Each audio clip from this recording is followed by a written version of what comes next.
Previously, on part 1 of the Ghosts of Tudor Queens, we explored the rise of the Tudors and the life, death, and reported ghost sightings of the discarded Catherine of Aragon, who after 24 years of marriage had been King Henry VIII's queen for longer than all of his 5 subsequent wives combined. We also examined the tragic Anne Boleyn, a woman whose romance broke the church of a nation and whose betrayal and execution transformed her into the ultimate Tudor icon. Just 11 days after Anne's execution, King Henry married his 3rd wife, and the Queen, in the next part of our journey, Jane Seymour. But before we dive into the fascinating stories of Jane's ghost, let's take a look at her short life. Jane Seymour was born around 1508 or 1509 at Wolf Hall, the Seymours' ancestral manor. It was situated within Savernake Forest in Wiltshire. Although her exact date of birth is unknown, Jane was the eldest daughter of Sir John Seymour and Marjorie Wentworth. She was one of 10 children, though only 6 survived to adulthood. It was through her mother's family that Jane could claim a royal bloodline. A connection that would prove pivotal to her future and make her both legally and socially acceptable as the wife of a king. Henry VIII and Jane Seymour were, in fact, 5th cousins, both descended from Henry III. Jane was also Anne Boleyn's 2nd cousin, as the 2 women shared a great-grandmother through their mothers. Jane had none of the continental polish of Anne Boleyn, nor the political prowess and renowned intellect of Catherine of Aragon. She was the ultimate English country girl. True to her family background, she had been educated in the practical skills needed to manage a traditional country house. She was an accomplished horsewoman, a passionate hunter, and although her literacy was limited, she excelled at needlework and embroidery. Jane was religiously devout and held deeply conservative views, adhering to the traditional Catholic faith. In 1529, at around 20 years of age, Jane arrived at Henry VIII's court as a lady-in-waiting to Catherine of Aragon, who by then had been married to the king for 20 years. Jane's role gave her a ringside seat to the most scandalous divorce in English history.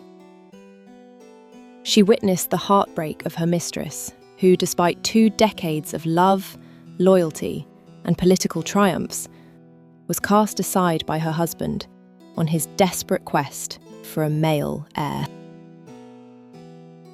When Catherine was dismissed from court, Jane was expected to continue her duties under Anne Boleyn.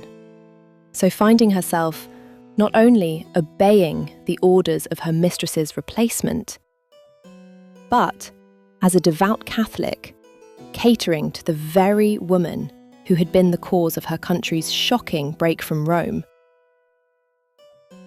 As King Henry's passionate relationship with Anne fractured, and his fixation on having a male heir grew, just as with Catherine, Jane once again observed it all firsthand. It isn't known when Jane first caught Henry's eye, but in 1535, he and Anne paid a visit to Wolf Hall. Was it perhaps there that he saw Jane as a potential wife? One that would be compliant, gentle, and submissive. Maybe a weary Henry felt that, coming from a large family, Jane would prove both fertile and obedient, providing him with a male heir and welcome reprieve from the drama and challenges he'd found with his first 2 wives. By March 1536, King Henry VIII was deeply infatuated with Jane Seymour. On the 1st of April, he sent a royal courier to Jane, carrying a passionate letter and a purse filled with gold coins. Jane played a masterstroke, one that could have come straight from Anne Boleyn's own playbook. She refused the gift, kissed Henry's unopened letter, and asked the courier to return it to him with the message that she could not accept it, as there was no treasure in the world she valued as much as her honour. Whereas Anne had been more direct and demanding, pushing for marriage, Jane skillfully adopted the role of the meek and passive maiden, protecting her virtue and honour at all costs. But was this really the innocent and humble Jane, single-handedly outmanoeuvring a besotted king? It seems not. The writings of Eustace Chapuis suggest that Jane was certainly not acting alone. Eustace Chapuis served as the imperial ambassador to England from 1529 until 1545.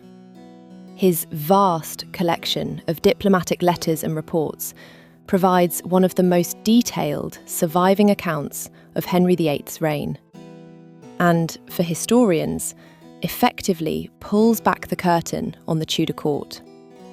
According to Chapuis, Jane was being coached and managed by Sir Nicholas Carew, a favourite courtier of Henry VIII, who had supported Catherine of Aragon and was determined to put an end to the influence of the Boleyns.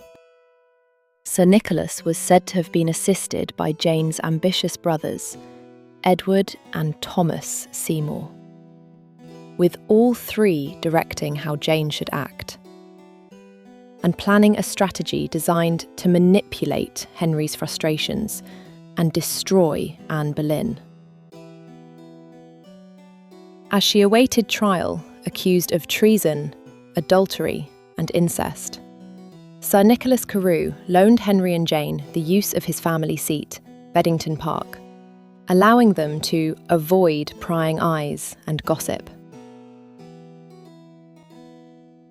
On the 30th of May, following Anne's conviction, and just 11 days after her execution, King Henry VIII and Jane Seymour were married at the Palace of Whitehall.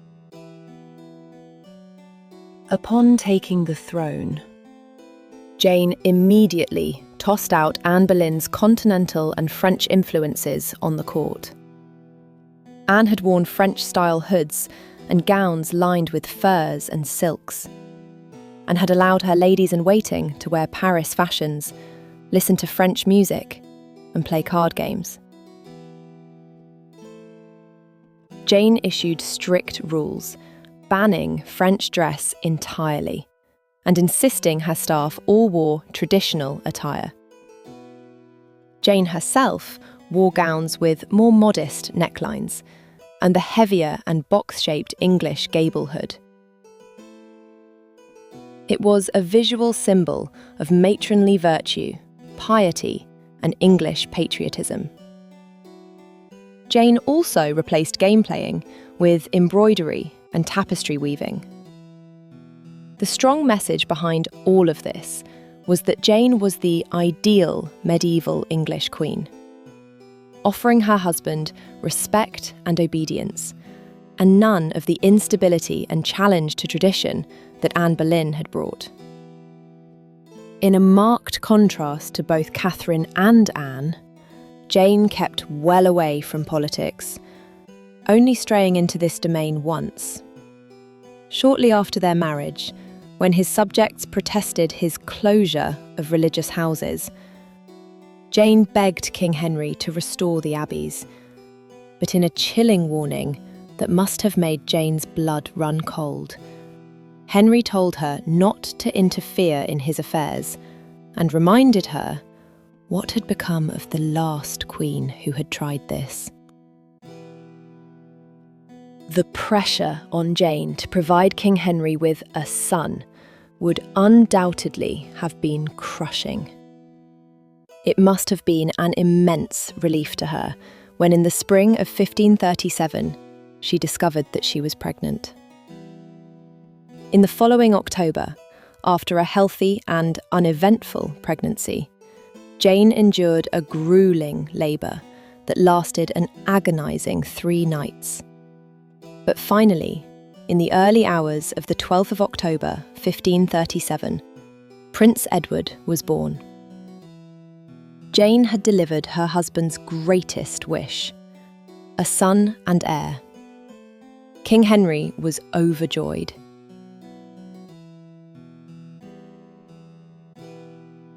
On the 15th of October, the baby prince was christened at the Chapel Royal in a lavish ceremony, attended by his half-sisters, Mary and Elizabeth.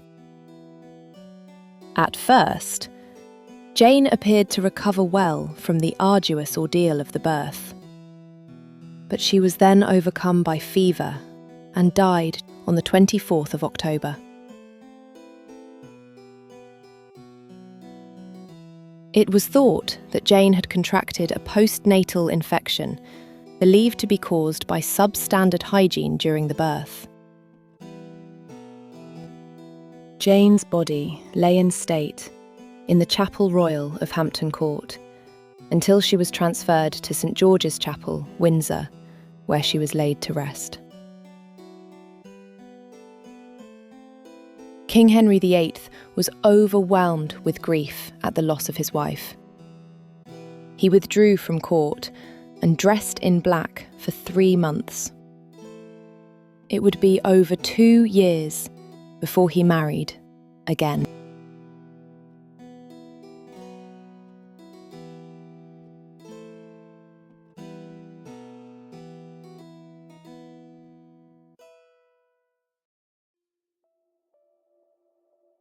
Jane Seymour has long been remembered and portrayed as a passive, gentle, and subservient woman who never rebelled and posed no resistance to those around her.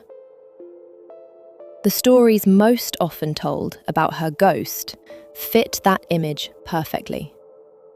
But is that really the whole story? By 1732, the Queen's apartments at Hampton Court Palace that had been built for Catherine of Aragon, and had also once been occupied by Anne Boleyn and Jane Seymour, were structurally unsafe and on the verge of collapse.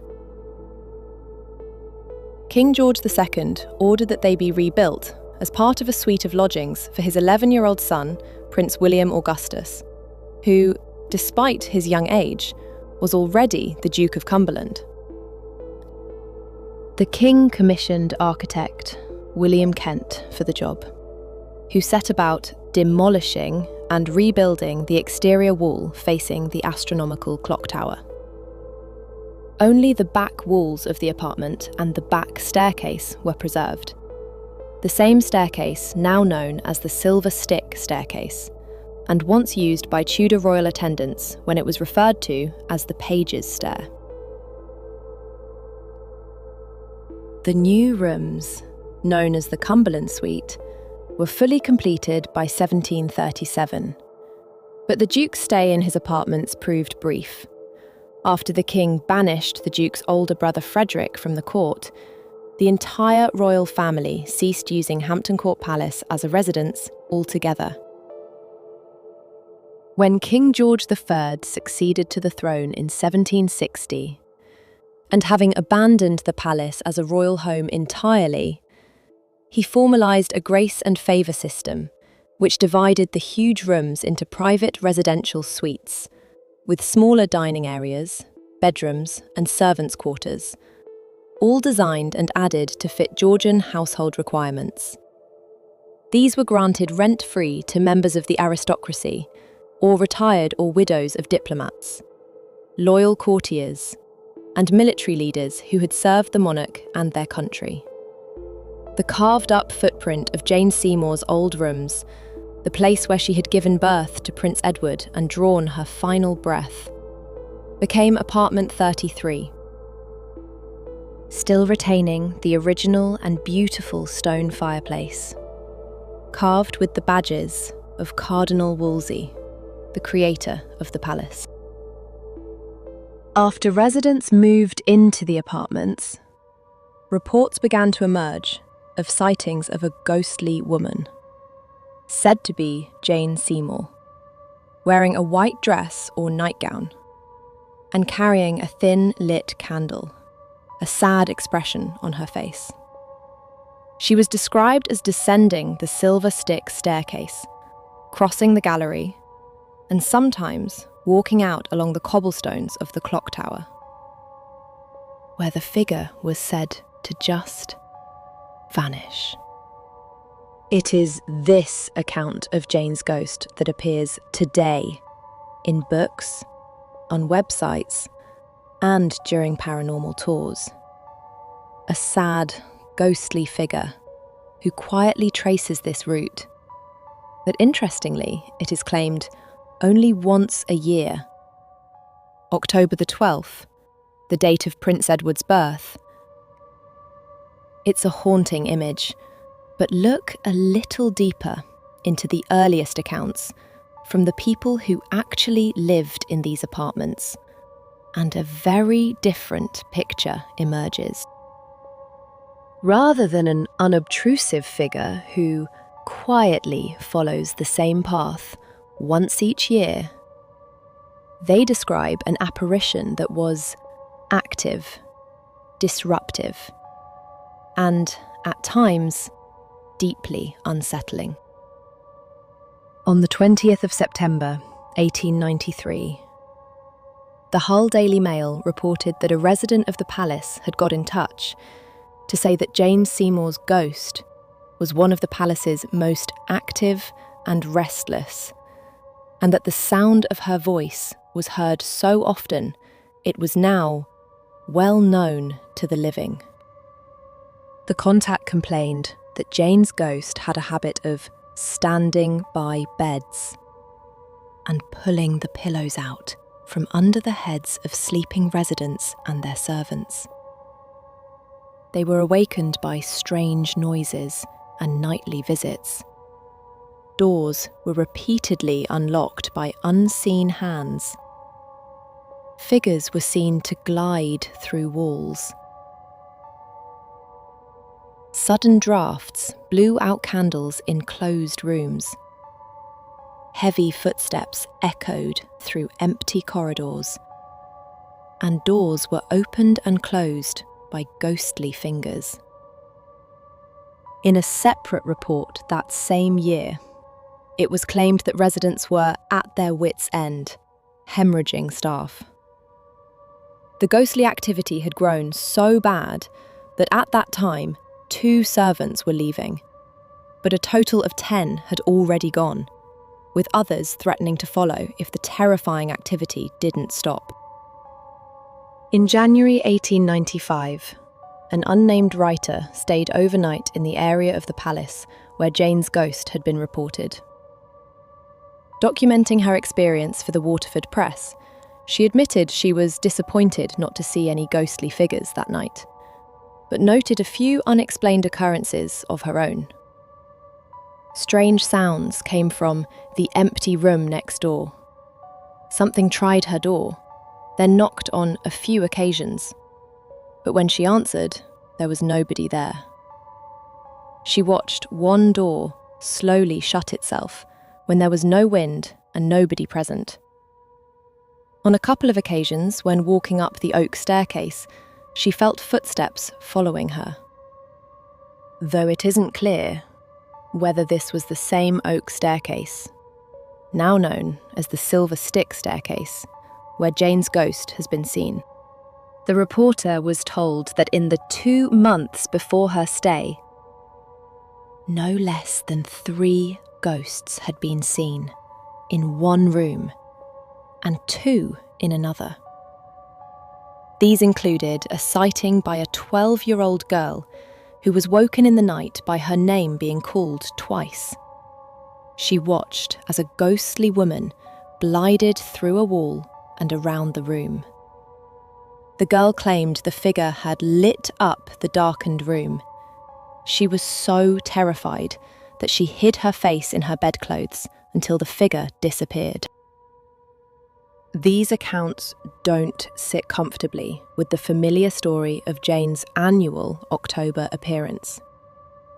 A ghost that quietly appears for a few moments, once a year, is hardly enough to disrupt an entire household, drive away servants, and become, as one resident described it, well known to the living.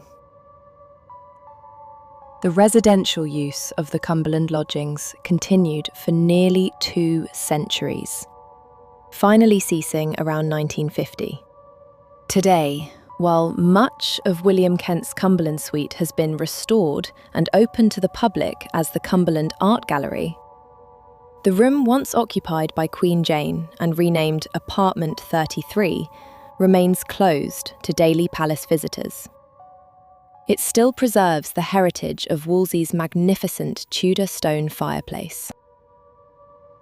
But although the Grace and Favour residents are long gone, reports of unexplained experiences did not disappear with them. The people now most likely to encounter something unusual are the palace's security officers. Officers regularly report overwhelming feelings of dread and an anguished sense of sadness when patrolling the area of the Silver Stick staircase and gallery. They also describe sudden icy drops in temperature that seem to come from nowhere.